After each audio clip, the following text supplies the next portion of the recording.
বিসমিল্লাহির রহমানির রহিম। সম্মানিত উপস্থিতি, আসসালামু আলাইকুম। আসন্ন পবিত্র ঈদুল আজহা উপলক্ষে ঢাকা মেট্রোপলিটনের মাননীয় কমিশনার মহোদয় সম্মানিত নগরবাসীর জন্য কিছু সচেতনতামূলক দিক নির্দেশনা দিয়েছেন। আমি এসআই মোহাম্মদ আবু হান্নান, উত্তর পশ্চিম থানা। স্যারের দিক নির্দেশনাগুলো আমি আপনাদের মাঝে পৌঁছে দেওয়ার জন্য এখানে এসেছি। দিক নির্দেশনা 1, গ্যাস সিলিন্ডার অথবা গ্যাসের লাইট, পানির লাইট, সব ধরনের লাইট, ফ্যানের সুইচ, বৈদ্যুতিক প্লাগ বন্ধ করে বের হতে হবে।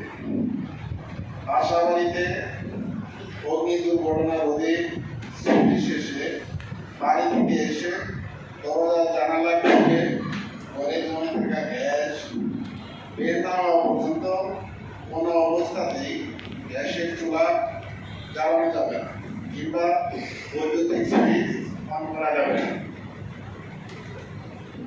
নাম্বার 2, বাসা বাড়িতে সিসি ক্যামেরা বসাতে হবে। পূর্বে বসানো সিসি ক্যামেরাগুলো সচল আছে কিনা পরীক্ষা করে দেখতে হবে। চোর রাতের বেলায় বাসার পিছনের অংশ দিয়ে জানালা ভেঙে চুরি করে। বাসার পিছনে সিসি ক্যামেরা স্থাপন করতে হবে।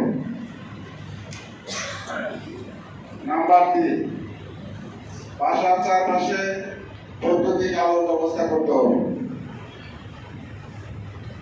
নাম্বার 4, নগদ টাকা কিংবা স্বর্ণালংকার ব্যাংক কিংবা নিকট আত্মীয়দের কাছে নিরাপদ হেফাজতে রাখতে হবে।